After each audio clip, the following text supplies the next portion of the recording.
Dave pops a cork in 5, 4, 3, 2. So I'm in the car with my sister, and she notices that the name of the artist and the song is on my radio. And I go, yeah, that's HD radio. Check this out. There's a second and third version of WMMS here in Cleveland, and we're listening to it. And on HD radio, they did kind of play a rare and obscure song that normally you wouldn't hear. And then you know what came on? That's right, a commercial with a female voiceover explaining the great things about HD radio. And hey, look, the name of the artist and the name of the song are on the radio. Isn't that cool? And then you know what they followed that up with? You guessed it. Another commercial for HD radio, this time with a voiceover guy going, hey, isn't it cool how the name of the artist and the name of the song is on your radio? Go to hdradio.com, the future of radio. No subscription fees are needed because they're feeling threatened by satellite radio. Then you know what they followed that up with? You guessed it. They went back to a voiceover that was female saying, hey, isn't it cool how you can see the name of the artist and the name of the song? It's HD radio with no subscription fees. And even my sister's like, what the heck? Because here's the thing. The only way you could hear this station is if you're listening on, you guessed it, an HD radio. You're advertising to somebody who already has your stuff. And I was like, oh my gosh. Now, what does this have to do with podcasting, Dave? I run into people and they go, I don't know, Dave. I don't know if people would actually listen to me. You know, I don't know if I'm that entertaining. You've got to be more entertaining than 3 commercials advertising the same thing to obviously a bunch of people who have no clue who their audience is or how this works. Yes, you can do this. You can be just as powerful as mainstream media because apparently mainstream media doesn't know what they're doing. So today we're going to talk about that, being in the media. We're going to talk a little Journalism 101 with Emily Prokop from the Story Behind podcast. Episode number 556. Hit it, ladies. The School of Podcasting with Dave Jackson. Podcasting since 2005. I am your very own personal podcast coach, Dave Jackson, thanking you so very much. You know, I say that every week. I thank you so very much. I really mean thank you very much for tuning in. If you're new to the show, where you been? Here's what we do. I take my 20 plus years of helping people understand technology, and I help you massage your message. I help you tackle that technology, face your fears, and flatten that learning curve, and get you not on the road to podcasting, getting on the road to podcasting in a way that is going to successfully impact your audience. Podcasting done right. Our website is schoolofpodcasting.com. Use the coupon code, that's right, LISTENER, better known as a listener, when you sign up, and you can use that on a single course or on a monthly or yearly membership. Now, here's some homework for you. If you missed last week, every month now I do an episode that is primarily based on your feedback. We ask kind of a polling question, things like that. So this month we're calling it the Dave Jackson 2-question challenge. The first question is easy. The second challenge is awkward. And I want to thank Lee Silverstein from the coloncancerpodcast.com. I'm basically stealing your idea, Lee. And that is, number 1, what do you like about this show? And I'm not just doing this so you can go, oh, Dave, I think you're great, Dave. Oh, Gersk. No, I want to know, what am I doing right so I can keep doing that? I'm not looking for a giant ego stroke. So lest you think, wow, this guy is really full of himself. And then the second one, and this is the fun one, I want you to pretend that somebody asked you about the School of Podcasting and I'm not in the room. And then if there's anything you wish I would do differently, please say it there. Now, I'm asking for this. So if you're like, I don't want to hurt your feelings, I'm asking for it. I have thick skin. I can handle this. And I want to look and see what are the things that maybe I could be doing better. And then if it still fits the show, maybe I'll tweak some stuff. Now, when you send this in, you can record it. I just record an MP3 file and email it to dave@schoolofpodcasting.com. In the title, please put 559. That's all I need. 559. Now, if you want to call it in, it's 888-563-3228, and then I'll label it 559. You can also use the SpeakPipe button out at the website, and I will again categorize this as 559 because that's the episode that's going to appear at. And if you go, Dave, you just gave me like 500 different options. Yes, I did. An easy way to do this is just go to schoolofpodcasting.com/contact, and you can see all the different ways. Now, also be sure to mention your show and a little bit about it and where we can find it, because I want to help promote you because you're helping me, so I want to help you. So again, if you send me an email, or anything like that, be sure to tag it with 559 so I don't lose it. Thank you so much in advance. And I don't want to do this in the middle of the interview with Emily, so I'm going to do this now. I have mentioned in the past that at the School of Podcasting, I do live group coaching twice a month, along with all the tutorials, along with the priority email support, and along with the private Facebook group. And I can tell you how great it is, and I can tell you how I'm going to save you time and flatten the learning curve, but it sounds so much better when it comes from someone not named Dave Jackson. So this is a clip from a Zoom group meeting that we had, and I'll just let I'll let the words speak for themselves. But I think most of the stuff that I thought, the average Joe Schmo podcaster would use, because I know I just added one a while back for splitting a stereo track. That was pretty cool. That was wonderful. That was one of the things that I figured I was going to have to struggle to learn, and there it was. I have to say, I'm sure that you've cut hundreds of hours off my learning curve. So you have truly flattened my learning curve there. Well, that's the plan. Because I watched all if you go over to their website, they have a ton of videos, and I was like, good. Oh, this one's useful, because they have a lot of stuff about audiobooks, and I'm like, no, I just need the stuff that podcasters need to play with. So if you've ever thought about starting a podcast and you're like, look, I just need somebody to go, here's what you need to do. Do this, do this, do this, do that. I'm your guy. Use the coupon code LISTENER, and that will save you on your fee to enter. Again, whether that's a single course, or maybe you just want to go buy that Hindenburg Journalist course, you could do that, or you can sign up for a monthly membership. And I'm going to save you time. And more importantly, I'm going to help you go in the right direction. Next week, we're going to talk about some new technology that's kind of on the horizon that I'm playing with, and it's not very good in some ways. So we'll be talking about that next week. All right. Well, joining me to talk a little journalism today, you can find her podcast over at thestorybehindpodcast.com. And Emily Prokop, thanks for coming on the show. Thanks for having me, Dave. The Dave Jackson. I still don't know what that means. Well, I want to start off with this. I play, which is cool. Nobody can see this, but your husband is a musician, so I'm sure you get to see a lot of music. And so as a musician, I can go out and look at a band and know almost instantly if it's not very good. As a musician, I've seen my share of really bad best man speeches and, bridesmaids kind of doing speeches at weddings. And I've seen things at different events that I've gone to. Is there anything that you can think of that you go, oh man, you just spot it right away of like, that is bad journalism? Yeah, the big thing is seeing a headline with hyperboles in it, or, the clickbait headlines that's, 12 things you'll never believe came from oatmeal, and number 12 blew my mind, something like that, where they're going over the top to try and get you to click through something that may or may not even be newsworthy. It's like, look at this, they make strawberries and oatmeal now. Like, come on. How to turn dog poop into gold, to use the old Steve Martin line. It's like, yes. Exactly. Tell us a little bit about your history with journalism. You have a background in that. Yeah, I was a journalism major in college, and I graduated in 2006 and worked on local newspapers, and I worked at WWE Magazine as a fact checker of all things, but there were facts to check. And now I work as a puzzle editor for Crossword, Variety, and WordSeek books. Nice. And what are you looking for, like naughty words in the... Yep, pretty much. If there is a grid of random letters, you better believe that I'm looking for the not so nice ones that people do find and they send to us. Yeah. And and also for the crossword clues, I have to make sure they're all up to date. Make sure there's nobody that we don't want to mention as a clue who used to be okay but is now not quite okay. So like give us an example of who that would be.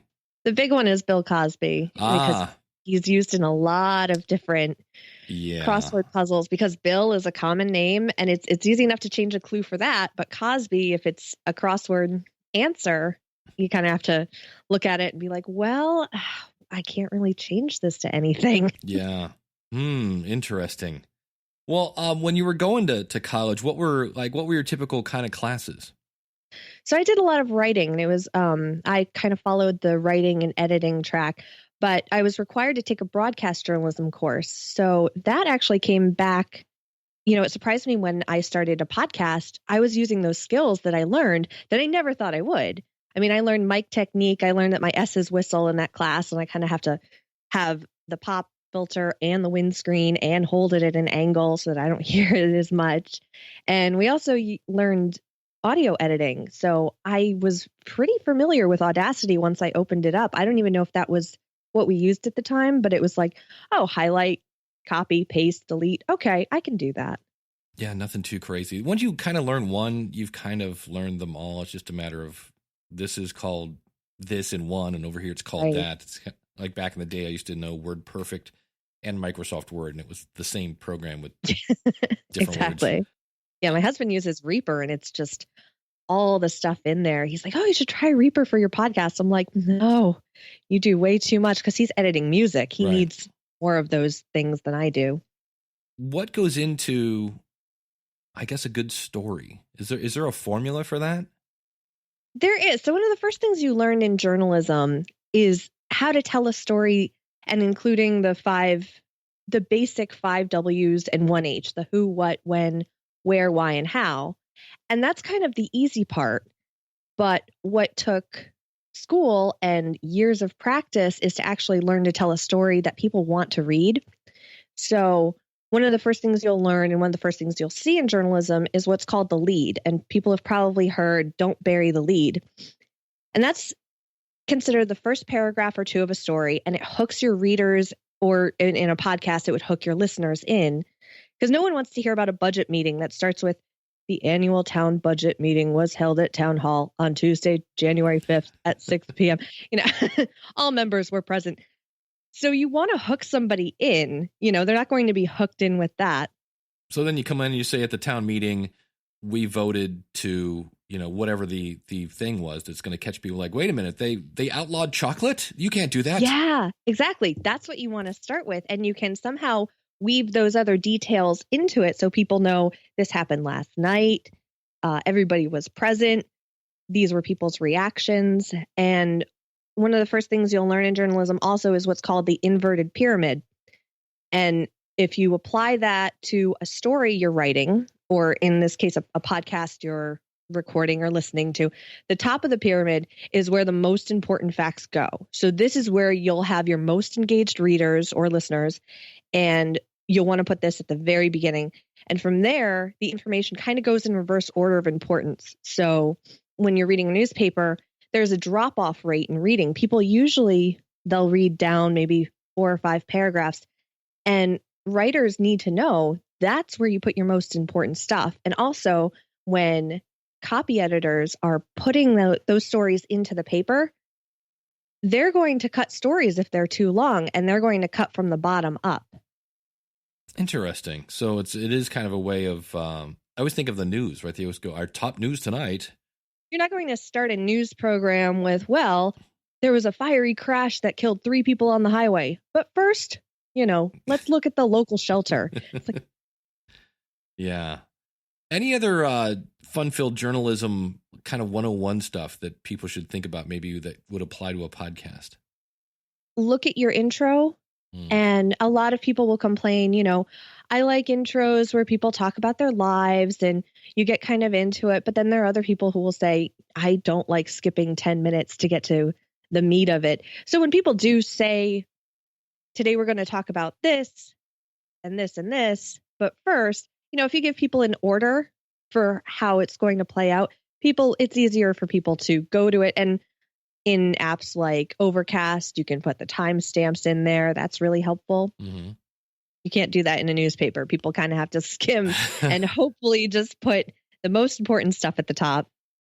Well, that's where I know, even for maybe show notes, I always try to have you have the title of your post, but then I always have kind of subheadlines to show if for me, I have multiple topics in an episode. So I always have headlines, because I learned when I was writing my book that nobody reads. They skim first. Yep. So if you have headlines to kind of draw people's attention, okay, now that I have their eyeball in the middle, they might actually read the stuff in the middle of a post where, I was just surprised that people just don't read. They skim first.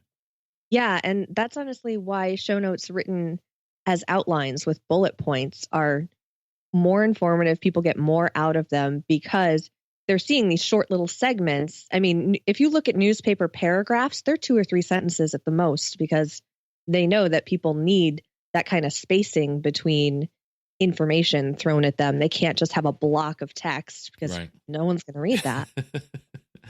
Got to break it up. Well, I like the idea of, I mean, I try to explain what's going to be in the show. You know, I do my little teaser and then I do that. And I know Eric K. Johnson from Podcast Talent Coach talks about, you know, most people are not going to get on a bus if they don't know where they're going. So I like that idea of kind of giving people at least an idea of where they're going as opposed to, hey, it's just, you know, 2 dudes and a microphone. We're just going to pop some cold ones and who knows what's going to happen. Oh, that's another thing is headlines. And you've talked about this before, but the 2 dudes with the microphone that reminded me of this is sometimes when you look at podcast titles, it'll be an inside joke from maybe the episode and you won't know what they're talking about until you listen to that episode. And it's usually, you know, the 2 guys with a mic and, you know, not to stereotype, but a lot of comedy podcasts, I have to like them already to be interested in their next show, not seeing a 1-word or 3-word phrase that I'm like, you know, I don't understand what this cats with lasers thing refers to unless it's, you know, the Cats with Lasers podcast. But if they just put that as the title of an episode, I'm going to be like, oh, this must be an inside joke. Do I really have the energy to go into it and read it? So I would say with headlines, keep it short, but also keep the key words that you're talking about in it. Yeah. And if you can, put a verb just to, I don't know, just to make it look more like a sentence. At least that's headline writing. That's not necessarily podcast title headline writing, but. So we need a verb is what you're saying. I like verbs. I mean, and I don't necessarily do it on my show because I talk about just random topics, but I like shows where it's like, here's what we're doing. You know, we're exploring this topic. Okay, great. I know that this is going to be an informational podcast or we're talking tech. It's like, okay, good. This is going to be a podcast where we get down and dirty about technology. Before we get into the story behind podcasts, I want to back up just a little bit because you've got some insights not only into journalism, but you did a show called Classy Little Podcast. And I don't want to throw people under the bus, but I get the distinct feeling that did not end well. Is that a safe assumption? Yeah. It's fine now. My co-host and I are fine now, but we did have a falling out over, it wasn't even the podcast. It was more on the personal side. And we also weren't talking about, you know, I didn't listen to your advice about putting everything on the table and putting forth expectations before doing a podcast with a friend. And it's almost just like, oh, friends and podcasts don't mix, but it can, as long as, you know, you have that awkward 10-minute conversation where you're like, here's what I expect from you. Here's what I'm going to do. Here's what I'm going to pay for.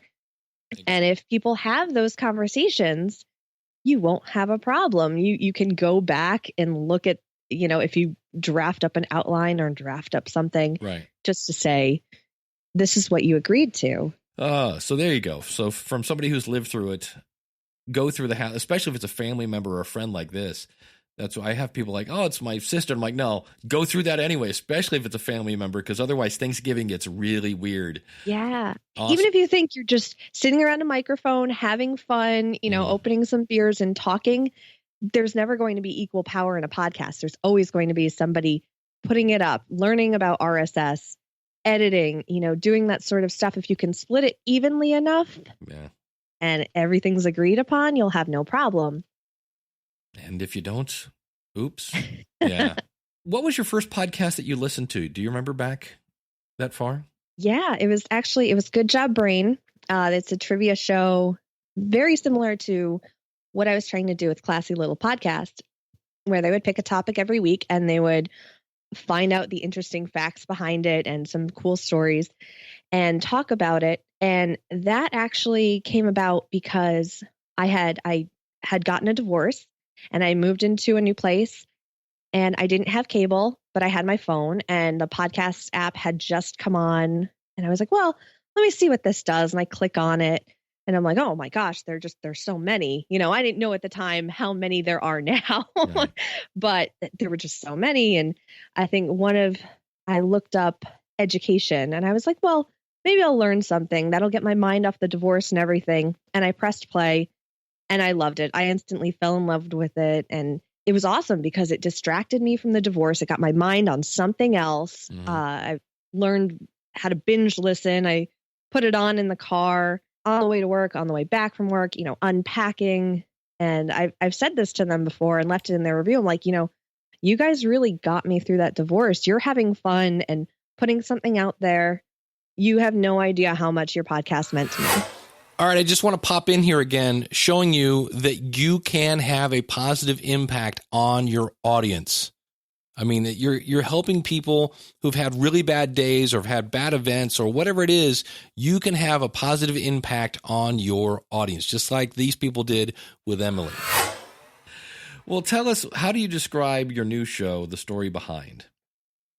So this one is a shorter format. It's just me. I decided to go solo with doing what I was doing for the Classy Little Podcast. And in every episode, I pick an everyday object, mostly, or person or place, and I find out the history of it. So I will, first place I go is Google, Right. and then I'll get news articles about it. I'll look in old books, look on history.com. Mental Floss is a really great place that I love going to find out the origin stories of things and how they're invented. And what's funny is these things that I just have the idea, oh, I wonder where that came from. It's never a straightforward story. It's never guy invented it, got rich, that's it. There's always some sort of, well, it wouldn't have been discovered unless this happened, and then unless this happened. And, you come to find out, as unfortunate as wars are, it's actually kind of a catalyst for a lot of things to be invented, because it's like, well, for this war, we need this and this and this and this and this. And things that we take for granted every day came from maybe World War II, or finding a solution for a problem that maybe we didn't even know existed until a catastrophe or something like that. Right. Excellent. Are there any sources that people should stay away from? Yeah. One of my big gripes about the informational podcast is sometimes you can tell when people are reading directly from Wikipedia. And Wikipedia is fine as a jumping off point for research. It's absolutely fine. Sometimes I'll go there if I think I have everything on a subject, just to see if there's anything else big that I missed or overlooked in something. And at the bottom of the page, there are the sources for me to get that information. Right. But if you're looking up something, go to the official page first. So I'm not going to do a podcast on Dr. Pepper and not go to drpepper.com. Look for websites that cite their sources, like Snopes.com is a really good one to see if something is true or false. It's good even if you're reading the news and you see something that might be a little off. Snopes.com is a good kind of, they don't play politics. They're like, here's the facts. Here's what actually happened. Here are our sources for it. And another tip, do you remember taking true or false tests in school and kind of learning the trick of, well, if they use always or never Right. in the questions, it's probably false. Right. It's not true because you can't always say always or never. I always love the fact that they say there are no absolutes. I'm like, you do realize that is an absolute? You're saying that there are no absolutes. I'm like, that's confusing. But yeah. Yeah. One of the big things is if you're citing studies and polls, look at the source of those. Don't just pick a statistic out of a news article, because you never know how people can skew numbers all the time, and they do. One of the stories we learned in journalism in school was, did you ever hear the study of how cranberry juice either prevents or treats symptoms of a UTI? I might have heard that now that I think about it. Yeah, it's supposed to treat the symptoms of a UTI. Yeah. And the original study, though, was sponsored by Ocean Spray. Ah. Yeah, not many people know that. And it's been debunked by Nice. scientists who are like, well, that doesn't sound right. I mean, if you're just giving someone a lot of liquids when they have a UTI, yeah, that's going to help them. But we can't find anything in cranberries that necessarily does that, especially ocean spray, where it's 32% juice, something like that. Nice. To relate that to podcasting, people look at New and Noteworthy and they see these podcasts with all these reviews, and in their head, they make the connection that, oh, it must take a lot of reviews to get into New and Noteworthy. And it's like, no, not so much. Can you think of any stories over the years that have been like just professed as true that in the end nobody did their due diligence and went, no, that's not really? I mean, that's kind of one, the cranberry one you were talking about. Well, it's funny because that's what I run into my podcast with. Like you were saying before we were recording, you were talking about the Mount Rushmore episode, and the big story that was passed around was there was a mountain, it had no name, and a guy was like, well, what's the name of that mountain? And a local guy was like, well, let's call it Rushmore for you. Why not? So when I read that article, I happened to scroll down and see the comments.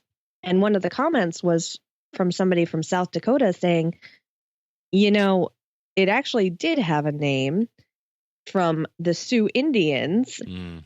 And so I had to go and find research about that, which was, you know, it wasn't, I don't even know if it was in Wikipedia, but it was in South Dakota journals and newspapers from there. So surprise. Yeah. But it was cool to add it to the story. I think I added maybe a minute or two more, but it's great to have not just one perspective on a story and get kind of the whole thing. How do you decide like because there's so many things that you can, little stories behind? Is it just things that catch your eye, or are you getting, is your audience going, hey, can you tell me the story behind, Cheese Whiz? I've had a few of those. I put them, I have a bullet journal and I have one page specifically for ideas that pop into my head. Because of course they pop into my head when I'm in the shower, when I'm working, and I'm like, okay, I just have to remember this. And I'll tell my phone to remind me. I'll tell our Google Home to remind me,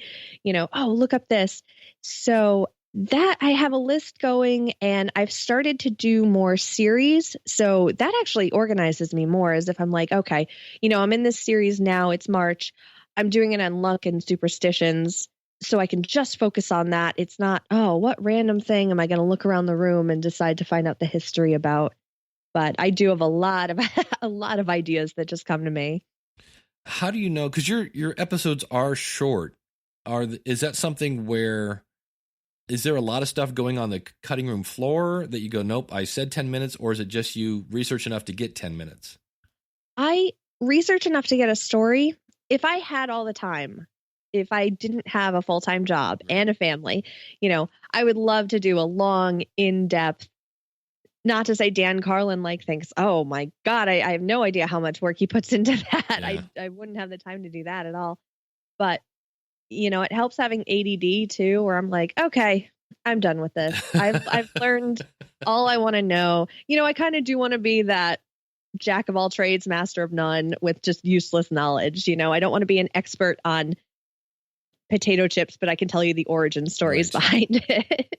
Because now as I'm digging through your back catalog, some of these now you're having other podcasters or people do they're like playing a part of somebody. Yeah.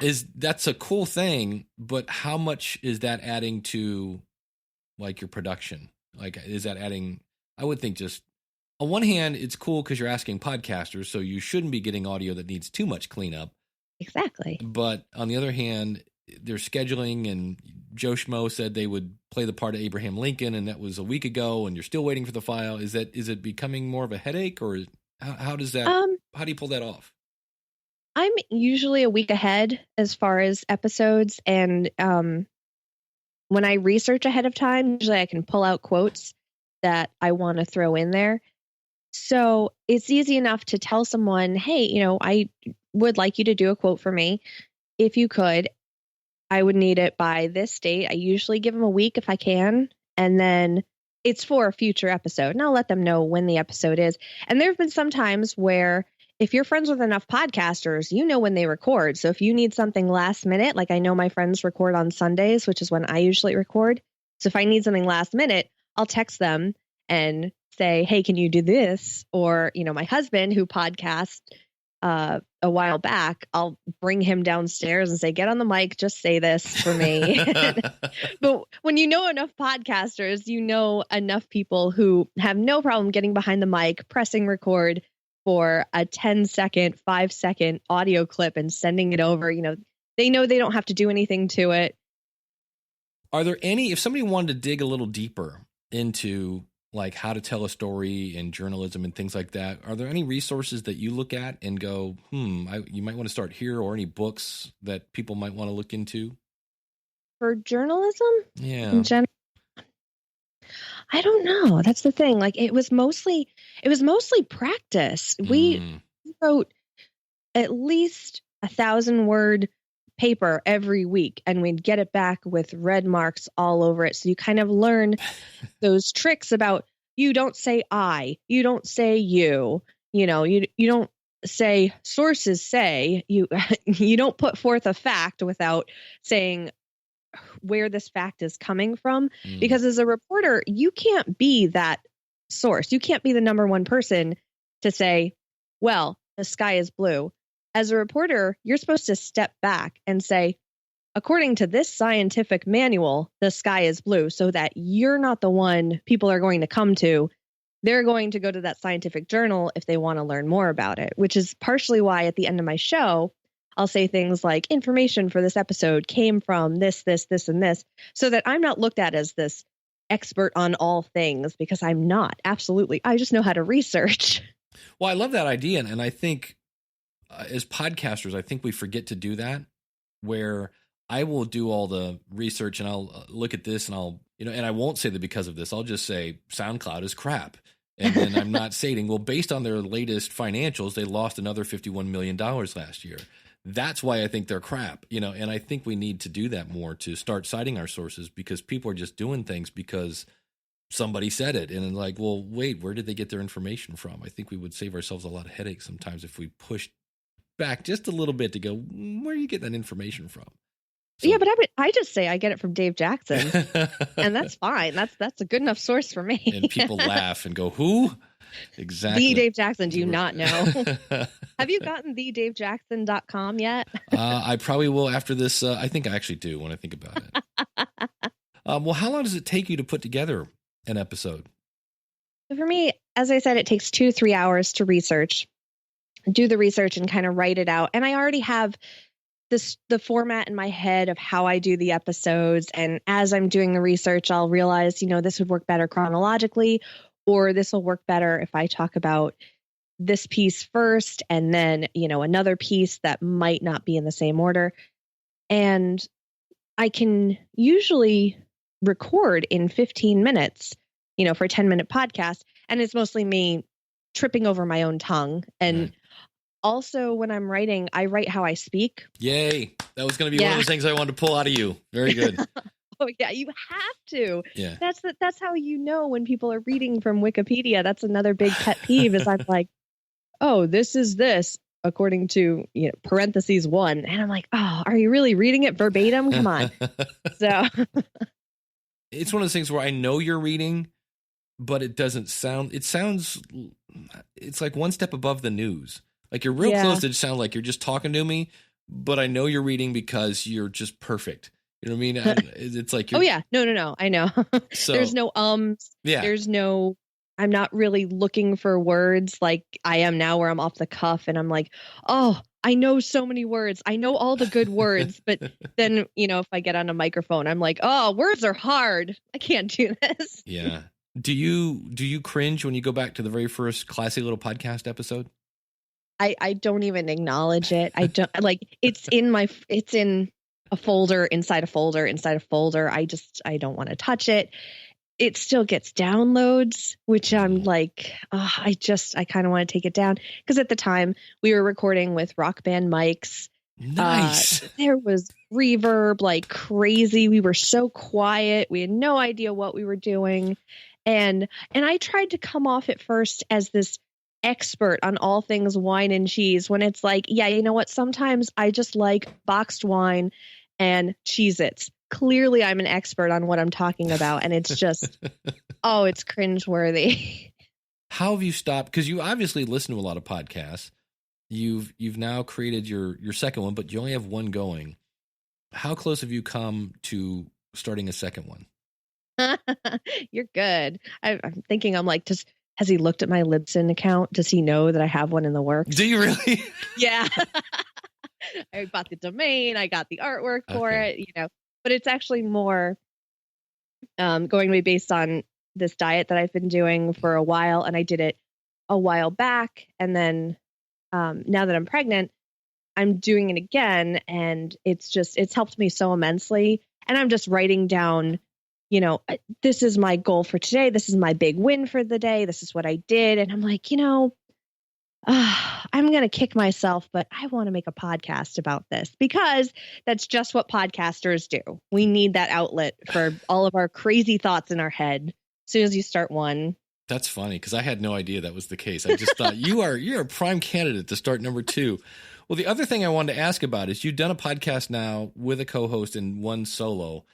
Most people that start co-host can't go solo because they just feel weird talking to themselves in a room. How did you get over that? I have cats, Excellent. Well, plus you're writing out your words. That might make it a little easier. Yeah, that was the only way I knew I was going to be able to do a solo podcast. And I had podcasting friends who, I was so against getting back behind the mic because the wounds were still fresh. Right. And I was like, this just reminds me of my old podcast. And I mean, honestly, I can't even listen to my old podcast without thinking about, oh, that was so much fun. I'm so sad. But I had friends who were like, we missed your podcast. I had one podcaster friend doing a countdown on Twitter of 56 days since the last classy little podcast. I'm like, come on, you got to stop. Like, you're making me feel so guilty. And so when I got the idea for the new one, I was like, I can do this. And it took me a while to kind of tweak that to be like, I'm talking and I want to make it so that I'm not talking down to people or talking at people. But so it's almost like I picture them in their cars listening to me, maybe having a conversation with the dashboard or maybe saying, oh my gosh, I can't wait to tell somebody at work this. Because that's how I am with new facts. I'm like, oh, I found out a new fact today. I can't wait to tell somebody. Well, now that you've had Classic Little Podcast, you've got the Story Behind Podcast, which is at thestorybehindpodcast.com. And now you're going to be launching a new one. Advice for somebody who's thinking of starting that you've learned now through 2.5 podcasts. When you go to launch a podcast, what would be your advice? Oh, there's so much. It's like, I don't know. I binge listened to Dave Jackson and Podcasters Roundtable and the Audacity to Podcast because I would sit there at work when I first started podcasting, taking notes, pretending to work, but really listening to podcasts and taking notes, saying, I have to do this, I have to do this, I have to do this, and just realize there is a big learning curve. But once you get over it, it becomes automatic. It becomes so easy to just write out what you're going to say, write out show notes, record, edit. It becomes like clockwork. It does take time. You have to be able to put that time in. And that's also why I did a shorter show because I'm like, you know what? I'm pregnant. I'm not going to have that time. I'm going to want something that's like maybe 2-3 hours out of my day. Well, the other thing I want to ask about is you're actually using the Libsyn Podcast Page as your main page. I love it. I love it so much. You guys made it so pretty. I was going to ask you, have you ever, because it's a basic website. It looks much prettier now that we've updated. Have there been things where you're like, I wish it would do this? Well, I had Squarespace with my first podcast. Mm-hmm. And I liked the 301 redirects. That's what I love. I kind of miss that. You can kind of do it in Libsyn if you title your show correctly. Like you can go to thestorybehindpodcast.com/about and it'll take you to the about page. I think that's one of the new features, which is cool. But I remember being able to have classylittle.podcast.com/iTunes and it would redirect to my iTunes page. So that was cool to be able to tell people. But honestly, as a hobby podcaster, I didn't see much traffic on my website anyway, even for those 301 redirects. If people listen to podcasts, they know how to find my podcast in iTunes. They know how to find it in Stitcher, Google Play, but it was kind of fun to have. The other thing I wanted to talk about is you are involved with hashtag Podern Family. Yeah. Is this something that, because I went over and I'm now following that hashtag.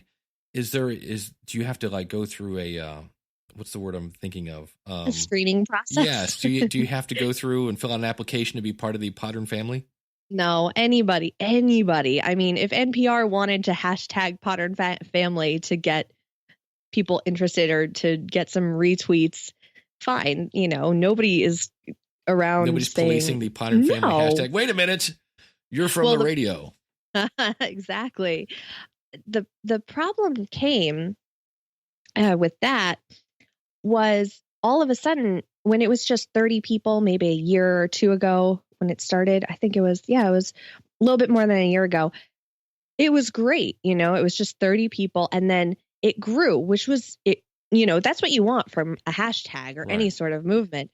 But the problem is now when you look it up, if you're looking at the feed, everything is hashtag with Podern Family, not just new episodes, but old episodes. So what's cool is a lot of them ended up splitting up into kind of sub-genres.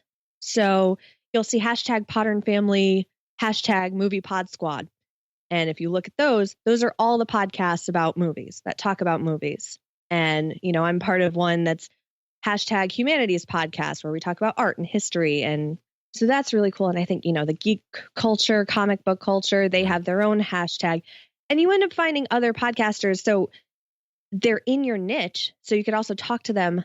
But there's also the ability to have crossovers, which people have found incredible when people cross over to different shows and it introduces their audience to a new show. And, so that's been a really cool thing that's been happening with Podern Family. Well, one of the things that comes up again in journalism is interviews. When you're interviewing somebody, any tips on that in terms of, like for me, I know that there's many schools of thought on that. Some people, you have to give them the questions ahead of time, but then you're worried that they're going to come up with a canned response.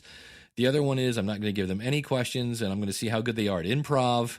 What's any tips from journalism school on how to do an interview? So in journalism, we call the people that we interview sources. And when you're working for a newspaper or a magazine or a radio station, you're up against a deadline. And that's the biggest hurdle that journalists have to face is you end up having to use sources. They might not be the best source for that story, but because they were the ones who called you back, you kind of have to use them. But in podcasting, it's a little different. If you're doing a research intense show like Dan Carlin, you don't have to put out an episode until you're completely done with it. And it's exactly what you want it to be. It's different if you're paid to podcast and you have that sort of deadline. But one great source for journalists and podcasters is a site called Help a Reporter Out, and it's helpareporter.com. And there's a spot if you're looking for someone to interview, you can put in your information and the subject you want to talk about. Or if you want to be a source for someone, this is really good for people in PR if they want to do a tour of different podcasts or if they want to be interviewed for an article as an expert on that subject. Just wanted to jump in here again. I'll have links to this out at schoolofpodcasting.com/556, but you can also find a lot of resources along with Help a Reporter Out at podcastingresources.com. And if there's a show that involves kind of investigative journalism and talking to sources, you need to know who those sources are before you even write that initial email or make a cold call to them. And, not to bring up Serial, but I'm bringing up Serial. Sarah Koenig, she took the time to get to know Adnan and his family and those who could help tell the story. She didn't just cold call this guy in jail and say, hey, your mom wanted me to find out about you. So what's up? But so you want to have that good communication with your guests. You want to warm them up. Like, when you're interviewing somebody, you call them up on Skype. You don't just say, okay, and we're recording now. You kind of want to warm them up, get them comfortable, schedule the interview with some cushion room to get to know them. When you're sending out that initial email, let them know what to expect in that. In journalism, it's unethical to provide questions ahead of time. But with a podcast, you don't really have to hold yourself to those standards if you want to make your guest as comfortable as they need to be to talk to you. You don't just want yes or no answers. If they're more comfortable with the questions ahead of time so they can prepare and maybe get more information to your show, I mean, that's ideal, right? Absolutely. Well, can we peel back the curtain? Yeah. Like, what did I do for this interview? Did you kind of know where we were going? You kind of gave me an idea. You wanted journalism 101, and I, had to go back and I was like, oh yeah, the inverted pyramid. I remember learning about that. That'd be really cool for podcasters. In my head, I made up bullet points of, I want to talk about this because, that's the other thing is I can't speak for every guest, but I know with me, when I hear myself on a podcast and I already knew the questions they were going to ask and I knew how I answered it, I always think, I should have said this. I completely forgot to say that. I want to go back and like re-record it and send it to them and say, can you throw this in and make me sound really smart? So if I have any sort of idea about what the person wants, then I can make sure to have the sources ready for them. Yeah, because otherwise, if they don't know what's coming, it really is a lesson in improv. And I've seen Second City a couple times in Chicago. I've seen some local groups here in Cleveland. And improv is either hit or miss. And many, many times it is, wow, is that a miss? That is so not funny or whatever it's supposed to be. So, some people, if they're authors or speakers or whatever, they're used to presenting things that they've thought out well in advance, not so much off the top of their head. So that might not be the best. I get the idea that you don't want canned responses, but on the other hand, I don't know if I had to take a choice of canned responses versus bad improv. I think I'd pass. When you look at newspapers and news stories, most likely they're interviewing people whose job it is to answer those questions. Mm-hmm. They've been hired because they can be asked the fastball questions and be able to spin it in a way that makes them or whoever they're representing look the best. Whereas an author probably will just sit there and, if they're hit with a tough question, they're not going to know what to say other than, well, and it's not going to be a good podcast to listen to. It's not going to be good for your listeners. It's not going to be good for them. They're not going to want to share that.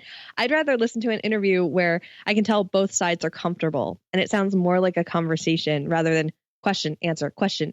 Right. The interrogation. Yeah. An author is probably thinking, okay, how do I answer this? And number two, how do I answer this without getting in trouble with my publisher and, my publicist, if they have one, and things like that. So they've got a lot of things going on in their head that's probably making them freak out when you throw them the hardball. If they ask you, can I hear this before you publish it? And you're comfortable doing it, that's fine. There's no law saying, well, I can't, if you're not comfortable, don't do it. Say, you know what, that's not how I do. But you can ask at the end of an interview, all right, is there anything you shouldn't have said? And again, the professionals who are used to being in front of a camera or being interviewed, they know right away what they can and can't say off the record. So they'll tell a journalist flat out, this is off the record. And as a journalist, you're supposed to adhere to that. But if you're doing a podcast and someone tells you after, oh, you know what, that's off the record. I mean, don't be a jerk and say, no, it's not. I have it recorded. Too late now. Yeah, exactly. You don't want to do that. Yeah. One other thing about interviews, especially if you're doing investigative journalism and you want to cold call a source, know the laws in your state about recording people. In Connecticut, where I live, all parties have to know that they are being recorded. It can't, in some states, it's just one party. Sometimes, especially with stories, I know for me, I always go, my spider senses are tingling when I talk about something. I'm like, not sure how I should talk about this, or it might be a sensitive topic or things like that. Any tips on how do you talk about things that are, maybe kind of sensitive in nature? Well, it's funny because now there's such a popularity of true crime podcasts out there. And for me, working in the newspaper, all of those are sensitive topics. I mean, putting together a newspaper article about the Sandy Hook tragedy that happened in Connecticut, it was tough for me. There's no way to not have a heart. So I'm part of a Facebook group called Podcasts We Listen To. And these are fans of podcasts, not necessarily podcasters. So it's a really good place for podcasters to go and see what people like about certain shows. And their big thing is true crime shows. They love their true crime. And some of the posts, though, about the popular crime shows, you're starting to see the audience and the people who love them realizing that monetizing and sensationalizing these true crime stories has become more of a goal for these podcasters. Instead of talking about the true crime in the interest of forensics or psychology. I mean, they were talking about one show trivializing mental disease and throwing in kind of tasteless jokes and commentary. And the audience, they're like, we used to love this, but stop comparing this murderer to your ex-wife to try and make a cheap joke about it. And I think I sent you an email about another true crime show starting to put back episodes behind a paywall. And the audience is mad. They're like, we really like your show. We'd love to support you, but I don't know. We don't want to. Yeah. We don't want to do it if it means paying for it in a way where you're sensationalizing it so that we want it. But that being said, so remember that you're doing stories like this, and there are real people that you're talking about. There are real victims, real family members who are still alive. And it's not the time to lighten the mood with jokes or try to tell those stories in a comical light. And I mean, it's tough in journalism to report on those facts. There's a weird dichotomy of having to report on those things and also stuff that makes your stomach turn, but knowing that that's why people are coming to you for the news. And when I was a layout and copy editor, when the Sandy Hook shooting happened, that was a big thing because I'm right in Connecticut. And we had people calling up the paper, buying ads like crazy because they knew that we were going to cover it and that people were going to buy the paper. And meanwhile, it kind of makes your stomach turn thinking these people are hearing about this tragedy and seeing dollar signs. So that's just something to kind of keep in mind with your podcast. And a lot of true crime shows are probably popping up because people are like, oh, I love these true crimes. This is great. This is an easy thing. I'll just go to the Wikipedia page and read about Jack the Ripper and I'll be all set. Well, you talked about, working in a newspaper. Any other kind of things that might pertain to podcasting from the journalism, magazine, newspaper industry? Even if listeners aren't really into journalism, there's one aspect that applies to every podcaster out there, even if they don't want to admit it. And that's stats. And right now, I bet a bunch of people's ears perked up. Wait. Stats? Let me grab my pen. Hold on. Well, one of my publishers told me a story once from a publication that he used to work at, where they came up with a scheme to get more advertisers. Instead of driving up the price of subscriptions or the cover price to make more money, they decided to print more newspapers instead. So they could go to advertisers and say, we're printing 30,000 newspapers every week. You could be seen by 30,000 people or whatever the number was. And advertisers loved this. They bought more ad space. The paper was able to increase the price for ads too. And this was right around the time when ads started to become the main source of revenue for print publications, not subscriptions. And that's still going on today. If you're looking at a newspaper and you're buying it, your 25 cents or 50 cents really doesn't mean as much as those ads that are in the paper, unfortunately. So interesting, because they weren't technically lying. Right. They weren't technically lying. They were printing 30,000 newspapers and they began profiting off this extra ad revenue and readers weren't paying more. So everything was great. But after a while, the advertisers realized that they weren't seeing the sort of ROI that they were expecting from 30,000 more people seeing their ads. And then readers of the paper were getting annoyed at all these ads that were now in their paper. And when ads take up space in the newspaper, guess what gets cut? Right. The actual stories. So they're not getting the stories that they want from this paper. So what ended up happening, even though the newspaper was printing these 30,000 papers a week, they were burning the majority of them, actually burning. And because of that little lie, they ended up imploding because the advertisers were pulling out because they weren't seeing any profit from it. The readers and subscriptions were dropping because they didn't want to pay for a subscription of all ads. Nice. So, you can relate that to journalism by saying if you're stacking your numbers and telling these advertisers or potential advertisers, oh yeah, look at my stats, I'm in new and noteworthy. And all of a sudden your podcast becomes a bunch of ads, your listeners aren't going to be there for very long. So yeah, too many ads will kill your format. So, well, Emily, I want to thank you so much for coming on the show. Everybody go over, check out her show. Here's the cool thing, because your episodes are like 10 minutes or less in many cases. If you don't like her show, which you will, you've only lost 10 minutes as opposed to, if you go listen to some podcast and it's an hour and a half, that's an hour and a half you can't get back. With Emily, you've only burned 10 minutes. And I can I be honest here? I didn't think I was going to like your show. I'm just not a trivia guy. Yeah. Because to me, it's like, who cares like where Dr. Pepper came from? And I found out that the treadmill was at one point a torture device. And I'm like, it kind of still is. So they're really cool. I really didn't think I was going to like it, but I like you. And I was like, all right, I'm going to give Emily a shot. And as I say, right, I listened to a couple episodes, and then what did I do? I went back and started just handpicking through your back catalog, which is what people do. So you'll see a bump here, from me. So ooh, and on the weekend, that's even better. I love bumps on the weekends. So, and there she goes, the one and only Emily Prokop. Find her at thestorybehindpodcast.com. Couple quick things as we head out the door. Number one, Emily mentioned the importance of headlines. I have a free resource for you. If you go to schoolofpodcasting.com/headlines, I've got a resource. Many of them are free. There are a couple there that are paid, but if you really want to learn how to make great headlines, they will boost your numbers. I'm not lying.